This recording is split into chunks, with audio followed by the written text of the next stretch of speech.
नमस्कार दोस्तों, नवीन है। आज हम लोग बहुत इंपॉर्टेंट टॉपिक करने जा रहे हैं। नाम है इसका बायोटेक्नोलॉजी। एक क्वेश्चन पूछता है, मतलब या तो बायोटेक्नोलॉजी या नैनो टेक्नोलॉजी में से एक क्वेश्चन पूछता है, तो इस हिसाब से आप इसका इंपॉर्टेंस समझ सकते हैं। ठीक है ना। तो क्या है बायोटेक्नोलॉजी? कुछ नहीं है, बायोलॉजी और टेक्नोलॉजी के सिनर्जी से हम लोग कुछ मतलब ऐसा प्रोडक्ट बनाते हैं जो कि ह्यूमन लाइफ को सर्व करता है, और कुछ भी इससे ज़्यादा नहीं जानने का जरूरत है। और जो भी कंटेंट मैं दे रहा हूँ बस उसको याद कर लेना है और एग्जाम में लिख देना है। ठीक है, तो शुरू करते हैं। देखिए, करा कि biotechnology is the area of biology that usage living processes. क्या किसका यूज करता है? तो लिविंग प्रोसेसेस का यूज करता है, या लिविंग ऑर्गेनिज्म का यूज करता है, और सिस्टम टू मैन्युफैक्चर प्रोडक्ट और technology intended to improve the quality of human life. देख रहे हैं इसका इंटेंडेड, देख रहे हैं। तो क्वालिटी ऑफ ह्यूमन लाइफ को सर्व करने के लिए हम लोग लिविंग ऑर्गेनिज्म का यूज करते हैं और टेक्नोलॉजी का यूज करते हैं। दोनों का सिनर्जी से हम लोग कुछ प्रोडक्ट बनाते हैं। तो ये इतना आपको बात समझ में आ रहा है? तो इतना ही है, इसको ध्यान में रखिएगा, तब आगे बढ़ते हैं।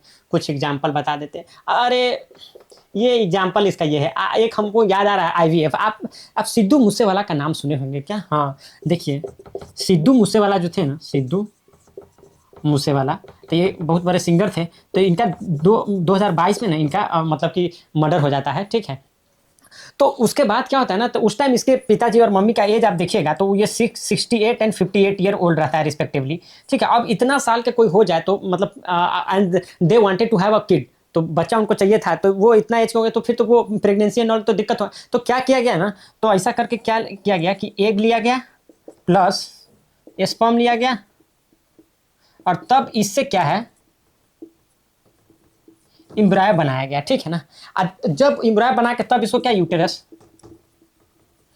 में डाल दिया गया। तब अभी देखिएगा कैसा 2.5 ईयर का भाई है, किसका? सिद्धू मूसेवाला का। तो उसके डेथ के बाद ना ये क्या हुआ था, इसी को क्या बोलते हैं हम लोग, इन विट्रो फर्टिलाइजेशन।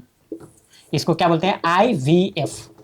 तो ये एक आप एग्जांपल उस तरह से आप देख सकते हैं कि एक मुझे याद आ रहा है क्या, तो इन विट्रो फर्टिलाइजेशन का, जहां पर क्या किया हम लोग, पहले तो एक मतलब ऑर्गेनिज्म लिए, उसका टेक्नोलॉजी का यूज करके हम लोग इन विट्रो फर्टिलाइजेशन से उसको एम्ब्रायो बनाए, उसको यूट्रस में डाले, और उसके बाद बेबी हो गया। तो आप देख रहे हैं ह्यूमन लाइफ को किस तरह से सर्व करता है। यूज हम लोग क्या करते हैं, और मतलब किस लिविंग प्रोसेस का यूज करते हैं, टेक्नोलॉजी का यूज करते हैं, किसको? ह्यूमन लाइफ को सर्व करने के लिए। That's it. अब आगे चलते हैं। ठीक है। अब इसमें देखिए, कह रहा है कि यूएसडी डॉलर मतलब 1.5 ट्रिलियन हो गया है 23-24 में। ठीक है। जबकि ये मात्र 35.5 बिलियन था 2014 में। मतलब समझ रहे हैं, लगभग 500 गुना। ये अभी आप करेंटली देखिएगा तो ये 1.75 हो गया ही होगा।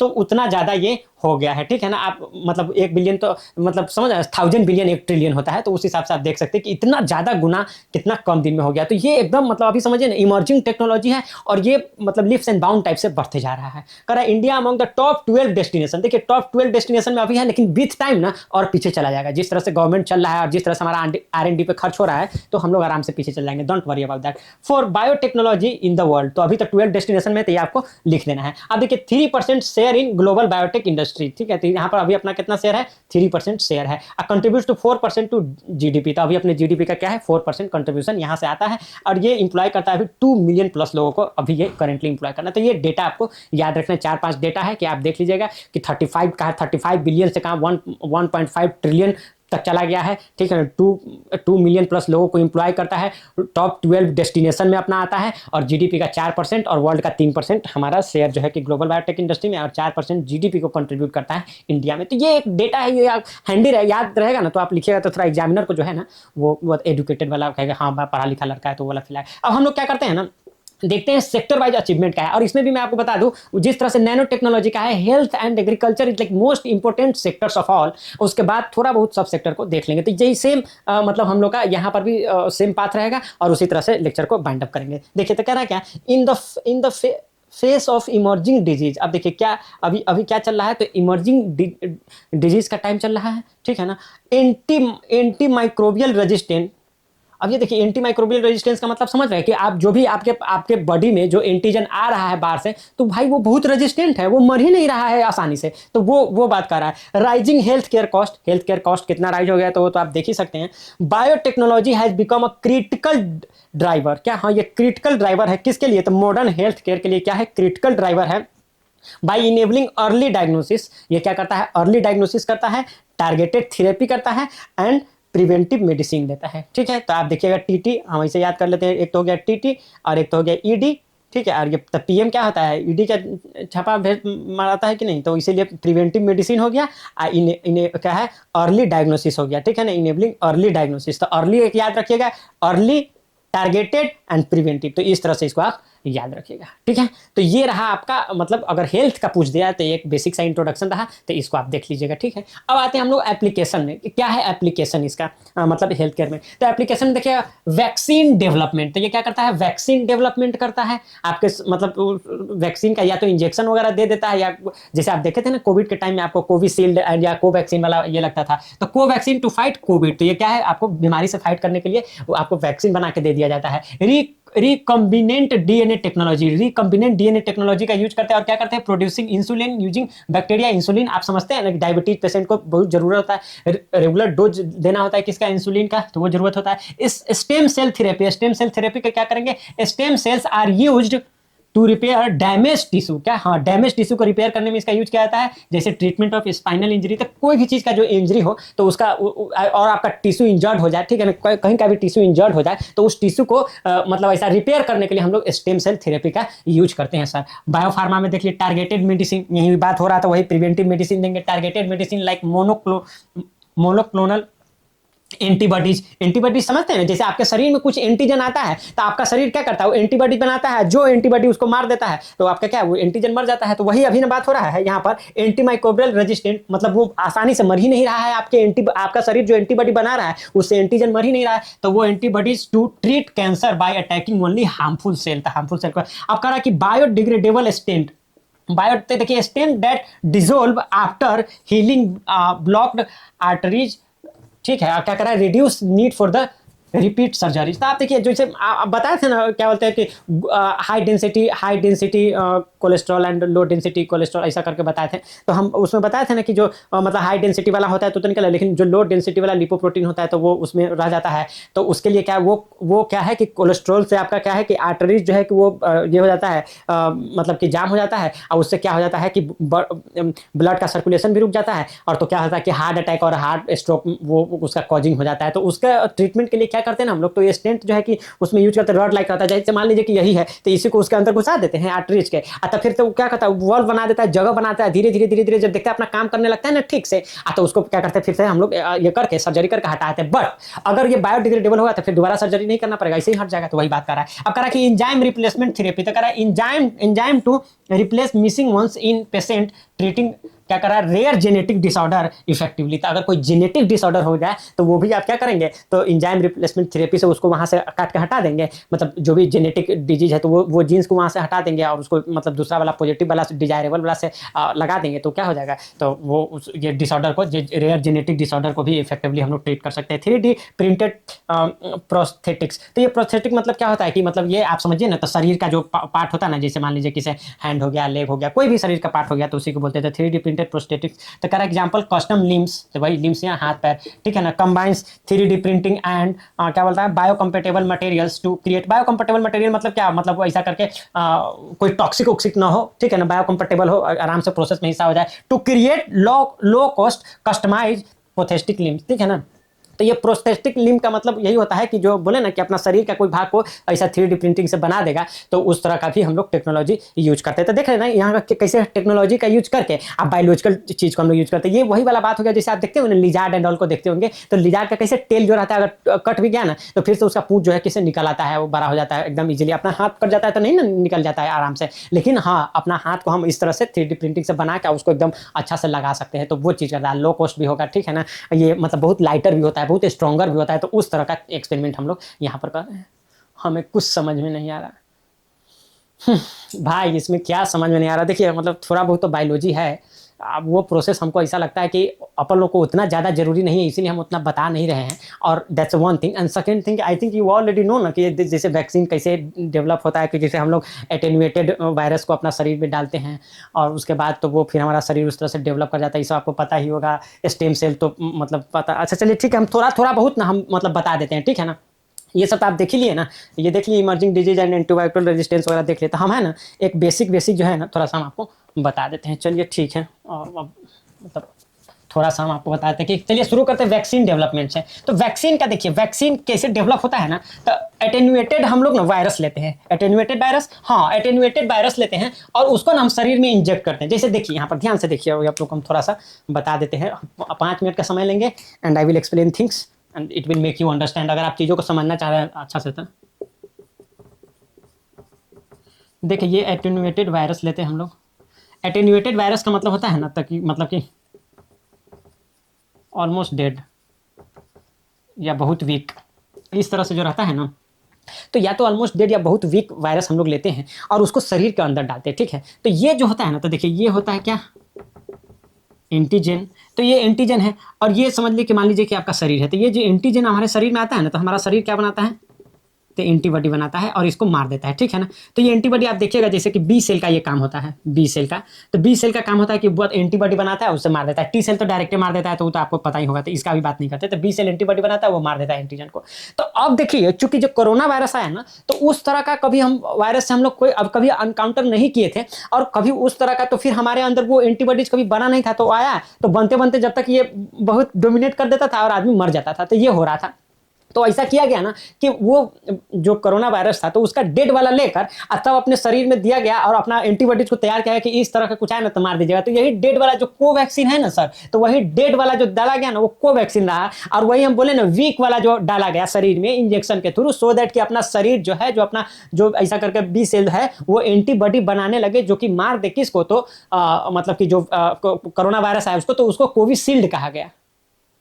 समझे ना, कोवैक्सीन एंड कोविशील्ड समझ गए, कोवैक्सीन में मरा वाला, कोविशील्ड में वीक वाला, ठीक है ना, वो मरा नहीं था वीक वाला था। तो उससे कितना से क्या हुआ ना कि कोविशील्ड जो लगवाया था, देखिए बुखार उखार लगा था and some of the people died because of that only, क्योंकि इम्यून सिस्टम उतना ज्यादा अच्छा नहीं था और जैसे वो कोविशील्ड वाला गया ना तो वो वही वाला ही डैमेज कर दिया।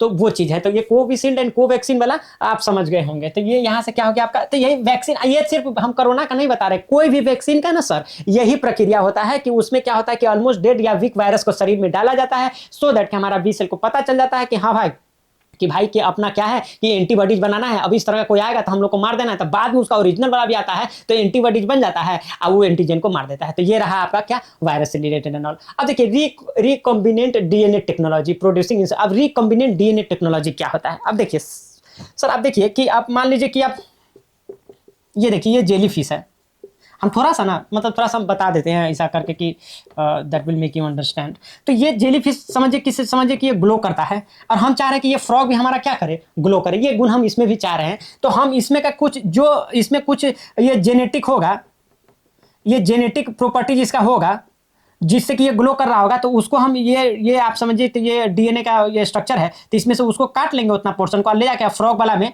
ये जो फ्रॉग वाला का होगा तो इसमें इसको ऐड कर देंगे, तो फिर वो क्या होगा, फ्रॉग में वो गुण आ जाएगा। अब बात समझे कि जैसे कोई भी गुण होता है, जैसे ह्यूमन बीइंग का ये गुण है कि जैसे कि 2 हाथ है 2 पैर है, जिस इस तरह का शरीर है, तो वो गुण एक जेनेटिक होगा। लेकिन आप देखिएगा कि कुछ डीएनए टेस्ट भी करते हैं ना पेरेंट्स एंड ऑल, तो कुछ चीजें तो क्या होता है कि पेरेंटल ऐसा गुण आ जाता है ऐसा बच्चों में, तो वो चीजें जो है अगर कुछ गुण जैसे कि मान लीजिए कि आपका मतलब जेनेटिक कुछ डिजीज है, अब वो जेनेटिक डिजीज आप चाहते हैं कि आगे ट्रांसफर ना हो, तो आप देखेंगे कि कौन सा जीन है लेकिन which is responsible for this disease particular, तो आप उस आप जीन को काट देंगे, ठीक है ना, और उसके बाद वहां से हटा देंगे और वहां पर डिजायरेबल वाला ऐड कर देंगे या बस खाली उसको हटा देंगे, एडिट कर देंगे, तो आप बस क्या होगा कि वो बीमारी जो है कि आगे प्रोसीड नहीं करेगा। तो इस तरह के ऐसा अगर प्रोसेस यहाँ पर किया जाए, तो एक तो हम बताएं कि वहां से जो है कि डिजीज को हटाने वाला, एक बोले कि हमको कोई अलग भी गुण चाहिए। अब जैसे ये चीज हम कर लिए तो कोई अलग भी गुण चाहिए, जैसे कि हमको फ्रॉक को ऐसा ग्लो करवाना है तो हम इसमें का वो काटेंगे जेनेटिक वाला, इसमें ऐड करेंगे और ये हो जाए। अच्छा ऐसा है क्या, तो आपके मन में आ रहा होगा ऐसा तो हम लोग ऐसे भी करते हैं कि जेब्रा और हॉर्स को मिलाकर जेब्राइड बनाते थे, ऐसे वो क्रॉस ब्रीडिंग से भी कर सकते हैं। हाँ आप क्रॉस ब्रीडिंग से कर सकते हैं, क्रॉस ब्रीडिंग से भी ऐसा होता है, बट उससे क्या होता है कि कभी कभी क्या होता है ना,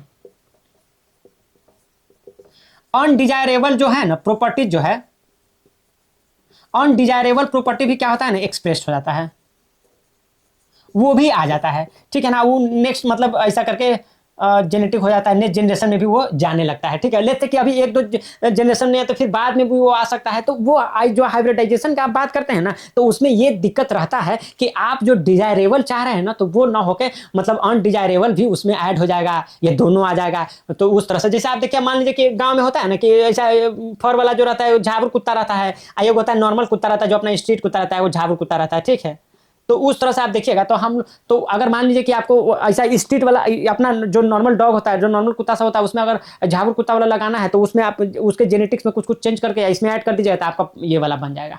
तो ये चीज़ें हैं, तो इस तरह से जो है ना ये जेनेटिक होता है। अगर आप इसको प्रोसेस में देखना चाहें तो हम आपको एक प्रोसेस में करके बताते हैं इसका रिकम्बिनेंट डीएनए क्या होता है, तो उसको हम अच्छा से आपको प्रोसेस में समझाने का कोशिश करते हैं कि देखिए एक होता है ना जीओआई होता है क्या, आप देखते हैं कि सारा जेनेटिक इन्फॉर्मेशन मतलब आपका सेल हो गया, न्यूक्लियस हो गया, न्यूक्लियस में डीएनए हो गया, तो जो डीएनए होता है जिसको कि आप जानते हैं ना डीऑक्सी राइबोन्यूक्लिक एसिड बोलते हैं क्या, डीऑक्सी राइबोन्यूक्लिक एसिड बोलते हैं ना, डीएनए डीऑक्सी राइबोन्यूक्लिक एसिड, तो ये डीऑक्सी राइबोन्यूक्लिक एसिड है। अब इसमें क्या होता है ना डीएनए में क्या रहता है कि आपका ना ये रहता है क्या बोलते हैं उसको मतलब जेनेटिक प्रॉपर्टीज रहता है इसमें। अब ये जो जेनेटिक प्रॉपर्टी रहता है ना तो ये देखिए ये डबल स्टैंडर्ड हेलिकल स्ट्रक्चर रखता है ना, ऐसा नहीं रहता है बॉस। हाँ तो चलिए मान लीजिए कि ऐसा ही रहता है, तो देखिए ATGC, ठीक है ना, तो देखिए A एंड T एंड उसका G एंड C, तो ये GC जो होता है ना वो ट्रिपल बॉन्ड से और AT जो होता है ना वो डबल बॉन्ड से। तो AT क्या होता है कि डबल बॉन्ड से बंधा रहता है, ये है तो ये क्या है बेस पेयर है। अब ये बेस पेयर में आप देखिएगा कि लगभग मान लीजिए 1% डिफरेंस होता है ये बेस पेयर में, जो कि हम और आप इतना ज़्यादा डिफरेंस, तो मान लीजिए हाँ ओनली 1%, लेकिन इसमें जो मतलब आप इसमें जो ये स्ट्रक्चर जो देखते हैं हेलिकल स्ट्रक्चर जो देखते हैं ना तो इसमें बहुत ज़्यादा बेस पेयर रहता है। आप मतलब समझ लीजिए ना कि 10 के पावर मतलब 3 के पावर 10 के इतना लगभग नंबर जो रहता है ना कि इतना रहता है, ठीक है। आप देखिए 3 लाख किलोमीटर पर सेकंड बोलते हैं ना 10 के पावर 8 जो, लेकिन यहाँ 10 के पावर 9 आ जाता है, इतना ज़्यादा क्या रहता है, तो इसका 1% भी बहुत ज़्यादा हो गया। तो इससे क्या होता है ना, इससे क्या होता है सर, इसी यही हमारा क्या है मतलब पूरा जेनेटिक इन्फॉर्मेशन जो है कि यहीं से जाता है। अब क्या है कि यहाँ पर मान लीजिए कि आपका कोई ऐसा करके है आप समझ लीजिए कि मतलब होस्ट ऑर्गेनिज्म है, ये क्या है आपका होस्ट ऑर्गेनिज्म है। मान लीजिए कि आपका होस्ट ऑर्गेनिज्म ये है, इसमें कुछ प्रॉपर्टी जो है आपका क्या, हाँ कुछ प्रॉपर्टीज यहाँ का हमको इसमें ला के जोड़ देना है। आप बात समझे, ये हमारा होस्ट ऑर्गेनिज्म है और तो ये होस्ट ये लगभग मान लीजिए कि हमारा होस्ट ऑर्गेनिज्म है, तो इसमें है ना हमको यहाँ पर क्या है कि मतलब वो डिजायरेबल गुण वाला डीएनए बना के और तब इसमें डाल देना है, समझे, डिजायरेबल वाला डीएनए बना के और इसमें डाल देना है। तो क्या करेंगे इसमें, तो आप देख लीजिए अब क्या होता है, ये जो डीएनए जो है ना ये 1% जो डीएनए है, तो ये 1% डीएनए जो अलग होता है ना तो उसमें से मान लीजिए कोई एक चीज़ है, तो अगर मान लीजिए कि हमको ये टुकड़ा जो है ना हमारा डिजायरेबल टुकड़ा है क्या, हाँ ये टुकड़ा हमारा क्या है डिजायरेबल टुकड़ा है, तो इसको बोलते हैं ना GOI जीन ऑफ इंटरेस्ट। अब ये जीन ऑफ इंटरेस्ट है ना, तो ये जीन ऑफ इंटरेस्ट हमें यहाँ से इसमें हमको जीन ऑफ इंटरेस्ट मिल गया, तो एक बार पहले आपको क्या करना होता है कि हमको जीन ऑफ इंटरेस्ट को आइडेंटिफाई कर लेना होता है। अब once gene of interest identify हो गया तो इसको हमको यहाँ से काट लेना होता है। तो इसको हम लोग काटते किससे हैं, तो इसको हम लोग काटते हैं किससे, तो रिस्ट्रिक्शन एंजाइम से काटते हैं, ठीक है ना, रिस्ट्रिक्शन। अब ये क्या है रिस्ट्रिक्शन एंजाइम से क्या कर लेते हैं, ये कटिंग कर लेते हैं हम लोग, इसको डीएनए सीजर भी बोलते हैं। तो इससे क्या कर लेते हैं हम लोग, कटिंग कर लेते हैं। अब इससे ये क्या कर लिया हम लोग, रिस्ट्रिक्शन एंजाइम से हम लोग जीन ऑफ इंटरेस्ट को काट लेते हैं और तब यहाँ पर ना हम लोग दे देते हैं मतलब कि इसको अमेजन वाला को दे देते हैं, और ये अमेजन वाला क्या होता है उसको ऐसा डिलीवर कर देता है अपना इस पर बैठ के, ठीक है ना। तो इसको जो अब ये रिस्ट्रिक्टेड एंजाइम से काट लिए, जीन ऑफ इंटरेस्ट को हम लिए, जीन ऑफ इंटरेस्ट को हम लोग यहाँ पर कर दिए और इसको हम ये हमारा क्या है, तो ये आपका वेक्टर्स है। तो ये वेक्टर जो है कि इसको लेके ऐसे ऐसे ऐसे ऐसे जाता है और इसमें जो है कि यहाँ पर ऐड कर देता है इसको, आप ये देख लीजिए इसको जो है कि ये ऐड कर दिया। तो ये जो ऐड करते हैं ना क्या, हाँ ये जो ऐड करते हैं ना इसको जो यहाँ पर ऐड होता है, ठीक है, तो इसको बोलते हैं लाइगेज, डीएनए लाइगेज बोलते हैं इसको। तो डीएनए लाइगेज क्या होता है कि ये टूटा हुआ अपना जो जीन ऑफ इंटरेस्ट है ना, तो डीएनए लाइगेज इसको इस वाले मतलब इसमें ऐड कर देता है और तभी अपना क्या बन जाता है, कहाँ गया, रिकॉम्बिनेंट डीएनए, यही आपका डीएनए बन जाता है, रिकॉम्बिनेंट डीएनए। इसको ही क्या बोलते हैं, रिकॉम्बिनेंट डीएनए बोलते हैं। तो रिकॉम्बिनेंट डीएनए क्या हुआ कि वो डिजायरेबल मतलब डीएनए जो कि हमारा क्या है कि दूसरा जगह से प्रॉपर्टीज को जीन ऑफ इंटरेस्ट को काट कर और तब जाके इसमें ऐड किया था। तो इसी अब इसको जो रिकॉम्बिनेंट डीएनए है इसको हम लोग क्या करेंगे, तो ये होस्ट ऑर्गेनिज्म में डाल देंगे, ठीक है ना। अब इसमें एक चीज आपको याद रखना होगा, पॉलीमरेज एंजाइम, एक पॉलीमरेज एंजाइम होता है क्या, पॉलीमरेज एंजाइम। आखिर ये पॉलीमरेज एंजाइम क्या होता है? तो देखिए आप जो मतलब कि आरडीएनए जो रिकम्बिनेंट डीएनए है उसको यहाँ पर जो डाल दिए सर, उसको यहाँ पर जो डाल दिए तो क्या मतलब ये तो इस वाले में आ गया, लेकिन इसका मतलब और अगले जनरेशन्स में भी वो गुण जाए। यही ना हमारा मेन पर्पस है कि अगले जनरेशन में भी वो गुण जाए। तो अगले जनरेशन में भी वो गुण जाने के लिए तो आपको क्या करना पड़ेगा? तो उसके लिए ये पॉलीमरेज एंजाइम है जो कि इसको नेक्स्ट जनरेशन तक इस गुण को अब आगे से आगे हर जनरेशन में पास ऑन करने के लिए बना ये पॉलीमरेज एंजाइम हेल्प करता है। तो अब यहाँ से होपफुली आपको अब क्लियर हो गया कि ये क्या वैक्सीन डेवलपमेंट हमारा क्या होता है। वैक्सीन डेवलपमेंट हमारा क्या होता है? रिकम्बिनेंट डीएनए क्या होता है कि हम लोग एक पहले जीन ऑफ इंटरेस्ट देख लेते हैं, जीन ऑफ इंटरेस्ट को रिस्ट्रिक्शन एंजाइम से काट लेते हैं, उसको वेक्टर जो स्कूटर पर बैठा कर लेके आ जाता है, वो जो पहले से जो डीएनए है उसमें इसको डीएनए लाइगेज द्वारा ऐड कर देते हैं। वो आप समझिए ना, तो जैसे लस्सा नहीं होता है, चाहे उसको गूंद बोलते हैं, तो उसे चिपका देते हैं, तो उसी तरह ये डीएनए लाइगेज यहाँ पर काम करता है, इसको चिपका देता है। तो ये जो नया बनता है इसी को रिकम्बिनेंट डीएनए बोलते हैं। इस रिकम्बिनेंट डीएनए को होस्ट ऑर्गेनिज्म में डाल दिया जाता है और होस्ट ऑर्गेनिज्म में तो फिर वो डिजायरेबल प्रॉपर्टी आ जाता है, लेकिन वो डिजायरेबल प्रॉपर्टी जनरेशन आते रहे तो वहां पर हमको पॉलीमरेज एंजाइम का यूज करते हैं और जो कि वो उसको आगे का इसमें मतलब ये करता है। तो ये रहा आपका, आप समझ लीजिए। तो मतलब आपका रिकम्बिनेंट डीएनए वाला टेक्निक और वैक्सीन वाला। अब आता है स्टेम सेल थेरेपी। अब देखिए स्टेम सेल क्या होता है तो वो हम आपको बताते थे। स्टेम सेल में कुछ ऐसा करके ज़्यादा नहीं करना है, थोड़ा सा ही बात है, उसको आप देख लीजिए। तो हम इसको भी हटाते हैं और आपको हम बताते हैं कि आखिर आपका क्या होता है, क्या स्टेम सेल। तो स्टेम सेल देखिए, स्टेम सेल का अगर आप बात करेंगे ना सर, ठीक है चलिए इसको यहाँ तक रहने दीजिए। अब ये आप हम आते हैं किसका, स्टेम सेल की बात करते हैं।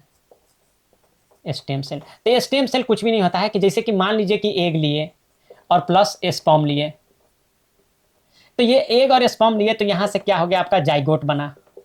तो ये जाइगोट जो आपका सिंगल सेल वाला जो होता है ना, आप समझिए ना, तो इसी को या इसको आप मतलब आप इसको टोटीपोटेंट क्या, हाँ इसको ना टोटीपोटेंट सेल बोलते हैं और इसी को आप स्टेम सेल भी बोल सकते हैं। अब ये देखिए, तो ये क्या होता है ना, आप मतलब एक लाइन में अगर आप समझना चाहें ना स्टेम सेल को, तो ये देखिए कि देखिए ये सिंगल सेल है आपका जो जाइगोट है, जो मतलब और अब धीरे धीरे वो एम्ब्राय बनता है। अब देखिए तो ये यहाँ पर ये सिंगल सेल रहा और उसके बाद यही पूरा 9 महीना में पूरा बॉडी बन जाता है। तो आप समझिए कि एक सेल के अंदर वो पूरा पोटेंशियल है कि वो उसमें सारा का सारा, जैसे कि मान मतलब ऐसा करके आपका जो किडनी में जो सेल से बना हो, तो अब चाहे आपका दिमाग जिस सेल से बना हो, तब चाहे आपका लंग जिस सेल से बना हो, तब हैंड जिस सेल से, स्किन जिस सेल से बना हो, तो सारा सेल जो है, सारा सेल का प्रॉपर्टी एक सेल में है कि नहीं। आप बात समझ के देखिए, एक न्यू बॉर्न बेबी में, एक न्यू बच्चा जहाँ जन्म लिया तो उसमें तो ईच एंड एवरी पोटेंशियल है कि लाइफ में वो कुछ भी कर सकता है। सिमिलरली जो यहाँ पर आप देखें कि एग और स्पर्म से जो जाइगोट बना, तो उसमें पूरा पोटेंशियल है कि वो सारा सेल जो है कि वहीं से डेवलप होगा। तो उस एक सेल में जो सारा पोटेंशियल होता है, तो उसी एक सेल को हम क्या बोलते हैं, स्टेम सेल बोलते हैं। तो स्टेम सेल को आप कुछ और नहीं, तो इसको आप बिल्डिंग ब्लॉक की तरफ से देख सकते हैं, या इसी को टोटीपोटेंट सेल भी कहा जाता है। देखिए टोटीपोटेंट सेल क्या होता है ना, कि इसमें ना कोई भी सेल बनने का पोटेंशियल रहता है सर। तो आप अगर इस स्टेम सेल को अगर यहाँ पर मतलब अगर रख लिया अभी, ठीक है ना, तो अगर इस स्टेम सेल को रख लिया तो बाद में आगे आपका कोई भी सेल डैमेज होगा तो इसके हेल्प से आप उस सेल को बना सकते हैं। आप बात समझ रहे हैं कि बाद में आपका कोई भी सेल डैमेज होगा, जैसे यहाँ पर क्या करा है, stem cell are used to repair damage tissue, treatment of spinal injury. भाई स्पाइनल इंजरी कोई भी इंजरी होगा भाई, तो हम ये स्टेम सेल से है ना, तो उसको हम ट्रीट कर सकते हैं, अच्छा से वो ट्रीटमेंट मिल सकता है। तो इसी को बोलते हैं। अब देखिए सर क्या हुआ कि साइंटिस्ट लोग कुछ एक्सपेरिमेंट ऐसा किए कि इम्ब्रॉय बनाए, स्टेम सेल के लिए सिर्फ इम्ब्रॉय बना के उसको जो है कि नष्ट कर दिए। आप समझे बात को, एग लिए, स्पर्म लिए, फिर उसको बनाए, तो ये करके इम्ब्रॉय जो हम लोग बनाते हैं ना, तो इम्ब्रॉय बनाए और सिर्फ वहां से स्टेम सेल निकालने के लिए जिसमें कि पोटेंशियल है कोई भी सेल बनने का, और उसका इम्ब्रॉय खत्म कर दिए। तो इसको अनएथिकल प्रैक्टिस माना गया अक्रॉस द ग्लोब कि भाई आप ऐसा नहीं कर सकते कि इस तरह से ह्यूमन लाइफ बनने का पूरा पोटेंशियल है और सिर्फ आप स्टेम सेल बनाने के लिए उसको बनाया और उसको फिर खत्म कर दिया, ऐसा आप नहीं कर सकते। तो आपको अब बेसिक बात समझ में आ गया कि स्टेम सेल कौन सा सेल होता है जिसमें पोटेंशियल होता है कि वो कोई भी सेल बना ले, तो वो कितना ही इंपॉर्टेंट हो जाएगा भाई कि कोई भी सेल डैमेज होगा तो वहां से उसका यूज करके हम लोग वो सेल बना देंगे। तो ये होता है सर स्टेम सेल। आप समझ लीजिए कि टेक्नोलॉजी सर इतना आगे बढ़ गया है सर कि आप स्टेम सेल को छोड़ दीजिए, कोई भी अदर सेल से कोई भी सेल बनाया जा सकता है।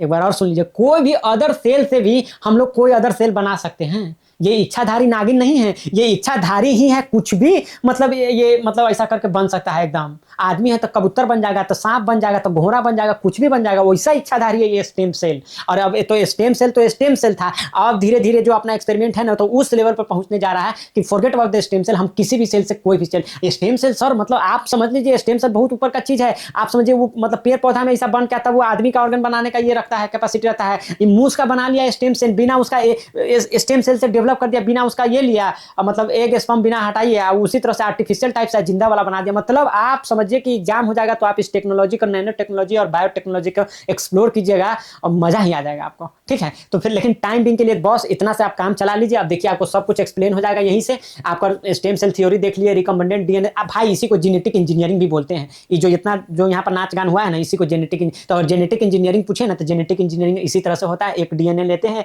जीन ऑफ इंटरेस्ट को काटते हैं, फिर उसको रिस्ट्रिक्शन एंजाइम से उसको कटिंग करके वेक्टर से जाता है, दूसरा डीएनए में ऐड करते हैं, डीएनए लाइगेज से, तो वो रिकमेंडेड डीएनए बनता है, तो उसको होस्ट ऑर्गेनिज्म में डाल देते हैं, पॉलीमरेज एंजाइम से उसका फिर से जेनेटिक होते चला जाता है। तो इसी तरह से तो इसी को जीन जेनेटिक इंजीनियरिंग भी बोलते हैं। तो वो भी हो गया, और उसके बाद स्टेम सेल वाला भी आपको कहानी पता चल गया सर।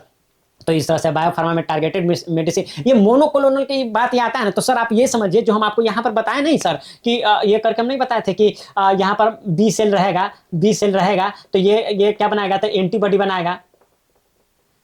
बनाएगा। तो सर ये एंटीबॉडी जो है ना तो एक ही प्रकार का, मान लीजिए किसी आपका कैंसर सेल है, ठीक है ना, अब कैंसर के लिए हम लोग ये बना रहे हैं, हम लोग उसको डैमेज करने के लिए एंटीबॉडी बना रहे हैं, तो हमारे कैंसर सेल का तो बहुत ज्यादा ये हो रहा है, वो डेवलप कर रहा है। अपने पास जो एंटीजन तो उसका बहुत रहा, अपने पास एंटीबॉडी कम है, तो वही एंटीबॉडी हम खाली बना लेंगे बहुत ज्यादा, तो इसी को क्या बोलते हैं, मोनोक्लोनल। तो वही वाला बना के अंदर डाल दो कि भाई यही आएगा, तुमको इसी को मारते मारते मारते जाना है, ठीक है ना। तो ये चीज है, तो उसी को ये मेडिसिन लाइक मोनोक्लोनल एंटीबॉडीज बोला जाता है। जैसे treatment of the cancer attacking on only hormone cell, ठीक है ना, तो वो सॉरी हार्मफुल सेल, तो वो जो हार्मफुल सेल आ रहा है उसी पर खाली हमको टारगेट करना है, तो उसी को ये बोलते हैं बायोडिग्रेडेबल स्टेंट की हम बात कर ही चुके थे। एंजाइम रिप्लेसमेंट थ्योरी यही वाला बात में किए हैं कि सर आप देखिए कि ये जेनेटिक डिसऑर्डर इफेक्टिवली, तो जेनेटिक डिसऑर्डर को हम लोग इस तरह से नहीं काउंटर कर देंगे सर, हम काट के इसमें नहीं जोड़ेंगे। मान लीजिए इसी को हमको आगे प्रोसीड कराना है तो बस खाली उसको हम काट के हटा लेंगे।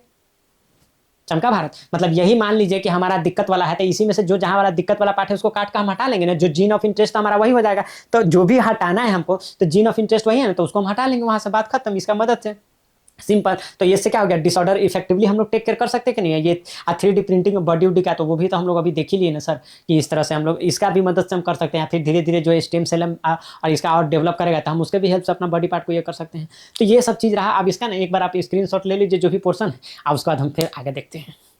अब देखिए, अब हम लोग ना ये जो एप्लीकेशन तो देख ही लिए हेल्थ केयर सिस्टम का, अब हम लोग ना चैलेंजेस थोड़ा सा देख लेते हैं। तो चैलेंजेस में क्या कर रहा है कि ये देखिए, ये एथिकल कंसर्न है। देखिए अभी हम लोग डिस्कशन किए थे related to the gene editing. अब देखिए जीन एडिटिंग करके ये तो एथिकल कंसर्न तो हो ही ना जाएगा सर। आप बोलिए कि हमको ब्लू आइज हिप्नोटाइज बना दीजिए जीन एडिटिंग करके, फिर हमको ऋतिक जैसा बना दीजिए, तो उस तरह से ऐश्वर्या भौजी का आँख लगा दीजिए, तो उसमें क्या है कि दिक्कत हो जाएगा ना यार। आपका तो ख्याली पुलाव तो ऐसे करके पकते रह जाएगा ना सर, कि हमको ये चाहिए, वो सलमान खान वाला बॉडी बना दीजिए। तो इतना सब गुण आप एक में लगाना चाहिएगा तो ये जो है किसी एथिकल से बाहर हो जाएगा, आपका जो लालच का कोई सीमा है तो ये है। तो इसीलिए कहा कि ये जीन एडिटिंग में क्या है कि थोड़ा सा एथिकल कंसर्न भी है, उसको भी थोड़ा सा देख के रखना है। And stem cell use, stem cell का तो हम आपको बताया ना सर कि किस तरह से बोले कि स्टेम सेल बनाने के लिए खाली एम्ब्रायो को से स्टेम सेल निकालेंगे और उसको फिर से डिस्ट्रॉय कर देंगे। तो आप देखिए तो एथिकल कंसर्न तो रहता है स्टेम सेल का यूज। अब स्टेम सेल का यूज कहाँ करना है वो भी देखना है कि अब क्योंकि stem cell has potential to, it could be anything ना एंड एवरीथिंग, तो वहां पर भी थोड़ा देखें। अरे हाई कॉस्ट, अब देखिए ये तो हाई कॉस्ट सर इसलिए भी हो जाता है ना R&D के कारण, क्या कि अब न्यू एज टेक्नोलॉजी है ना, तो R&D के कारण इसका ना हाई कॉस्ट तो हो ही जाता है सर। अब उसमें देखिए कि ऑन इक्वल एक्सेस, तो देखिए हम बताएं ना 5 जगह जो है ना ऑन इक्वल एक्सेस हर चीज का रहेगा ही। एक तो क्या गरीब अमीर का, ठीक है, पोलिट्रेट एंड बुर्जुआ। दूसरा तो क्या स्त्री पुरुष का। तीसरा तो क्या शहर गांव का। और चौथा तो क्या कि मतलब कि upper caste and lower caste का, ठीक है। अब तो 5वां तो क्या, तो रीजन का, कि भाई कि दिल्ली में यह है तो बिहार में तो क्या है। तो ये 5 जो आपका है ना, ये डिफरेंसेस जो है ना, आप कोई भी चीज को ले लीजिएगा तो वो रहेगा ही रहेगा, समझे। तो ये चीज़ है। अब चलिए आगे देख लीजिए, कह रहा है कि regulatory and the biosafety issue. तो अब ये है ही, रेगुलेशन का भी थोड़ा इशू रहता है, बायोसेफ्टी का तो मतलब यहाँ पर तो सेफ्टी का हर चीज़ में इशू है, तो बायोसेफ्टी का तो और होगा, है कि नहीं, कि आप उसको ठीक से देखिए। ये सब चीज़ करने के लिए ना सबसे पहला बात है ना कि आपका जो अथी रहना चाहिए ना, एनवायरमेंट जो रहना चाहिए एकदम स्टराइल रहना चाहिए, एकदम साफ सुथरा रहना चाहिए। हमारे कॉलेज में बायोटेक्नोलॉजी करके अच्छी भी है, डिपार्टमेंट भी है। और वो डिपार्टमेंट में मेरा दोस्तवा पढ़ता था, उसका रूम इतना गंदा देखते थे तो हमको लगता था कि साला कैसे एक्सपेरिमेंट करता होगा। जब बायोटेक्नोलॉजी की आप बात कर रहे हैं ना, तो स्टराइल इन्वायरमेंट, ये environment is going to play like a huge role, very crucial role there. अच्छा कैसे लैब को इतना साफ सुथरा रखता होगा, इसका शरीर जाने में वो पूरा कंटामिनेट हो जाएगा पूरा लैब, ऐसा शरीर था उसका। तो ये चीज़ है, तो ये बात है। तो अब आप देखिए, खैर कोई बात नहीं है। तो साफ सुथरा होना ना बहुत ऐसा करके जरूरी रहता है वहाँ पर। अब देखिए कंक्लूजन में देखिए, तो बायोटेक्नोलॉजी का अगर आप चाहते हैं ना कि यूनिवर्सल एंड रिलीजियंट ये हेल्थ केयर सिस्टम, तो उसके लिए ना आपको बायोटेक्नोलॉजी बहुत हेल्प कर सकता है। ठीक है, जैसे यूनिवर्सल हेल्थ केयर सिस्टम गांव गांव तक पहुंचाना है। ठीक है, अब वो भी गांव गांव तक ऐसी फुस टाइप से नहीं पहुंचा देना, एकदम रिलीजियंट हो कि भाई कि हमको मतलब उतना ज़्यादा पैसा नहीं हो तब पर भी काम चलाए भी अच्छा से कर ले, तो उस तरह का करना है। तो बायोटेक्नोलॉजी कुड बी लाइक बून अपने लिए हो सकता है, ब्लेसिंग हो सकता है। तो अब चलिए ठीक है, आगे देखते हैं इसमें क्या करता है। Biotechnology has shifted health care from reactive treatment to precision medicine. अब देखिए रिएक्टिव ट्रीटमेंट मतलब हो जाने के बाद, जैसे आप इंडिया में क्या है ना कि आपके मर जाइएगा तो लाश खोजने के लिए तो क्रेन भी आ जाएगा, लेकिन बचाने के लिए रस्सी भी कम पड़ जाएगा। युवराज का बात कर रहे हैं जो कि नोएडा का उसमें अति कार सही डूब गया, तो उसमें जब बचाने का बारी आया तो रास्ता कम, और जब मर गया तो फिर तो क्रेन से आकर फिर उस तरह से बोट आया, क्रेन आया लाश निकालने के लिए। लेकिन जब बचाने का बारी आया तो पानी ठंडा है, तो उसमें सरिया है तो दिखाई नहीं दे रहा है। तो ये है इंडिया में। तो रिएक्टिव ट्रीटमेंट से उसको चेंज कर दिया, क्या प्रिसीजन मेडिसिन में लेकर आ गया। ठीक है ना, देखिए ये प्रिसीजन जो है ना, जैसे अगर बायोटेक्नोलॉजी के बारे में है ना, तो ये इतना चीज आप हमेशा याद रखिएगा कि देखिए ये जो बायोटेक्नोलॉजी है ना, ये जो है बायोटेक्नोलॉजी टेक्नोलॉजी इनेबल्स क्या, precise, preventive and personalised health care solutions. तो ये चीज है ना, बायोटेक्नोलॉजी के बारे में ना हमेशा सर याद रखिएगा कि ये क्या करता है, बायोटेक्नोलॉजी इनेबल्स क्या करता है, precise, preventive and personalised health care solution. ये चीज एक लाइन का बात है, तो याद रखिए। तो यहाँ पर क्या कर रहा है, to precision medicine with ethical governance, strong regulation and equitable access. सबके बारे में ऊपर डिस्कशन हो गया है। It can become corner stone बताया ना, ये है ये है ये है, जो यहाँ पर जो स्टोन लगा है कॉर्नर स्टोन, ढा है तो पूरा सब गिर जाएगा। तो मतलब very very important, indispensable, very crucial. ठीक है ना, corner stone of universal health coverage and resilient public health care system. Resilient मतलब क्या, मतलब आप कितनों भी उसको खत्म करने, तोड़ने और दबाने की कोशिश कीजिएगा, फिर से एकदम उठ के खड़ा हो जाएगा कि एकदम बातें करो उसमें हम भी है जोश में, यूं ना आंखें मिला, आइला रे, तो उसको रेजिलियंट बोलते हैं। ठीक है, तो ये रहा आपका कंक्लूजन। और ये लेक्चर हम लोग यहीं पर बाइंड अप करते हैं। नेक्स्ट लेक्चर में हम लोग क्या करेंगे ना कि जो भी बायोटेक्नोलॉजी का, एक तो एग्रीकल्चर, उसको याद रखिएगा, पहले एग्रीकल्चर का करेंगे, उसके बाद जो भी अदर सेक्टर है ना उसको टेक केयर करेंगे। Apart from that will see the what kind of challenges are there in this field. ठीक है, वे फॉरवर्ड देखेंगे और उसके बाद कंक्लूजन देख लेंगे। एक दो इनिशिएटिव होगा इंडिया में जो लिया गया होगा, उसको बड़ा ट्रिक से देखेंगे, अच्छा लगेगा आपको भी। तो चैनल को सब्सक्राइब कर लीजिए कि नेक्स्ट लेक्चर भी आपकी तरफ एकदम पहुंच जाए गवर्नमेंट की तरह। And take very good care of your health till then. Naveen Kumar is signing off. Bye bye guys.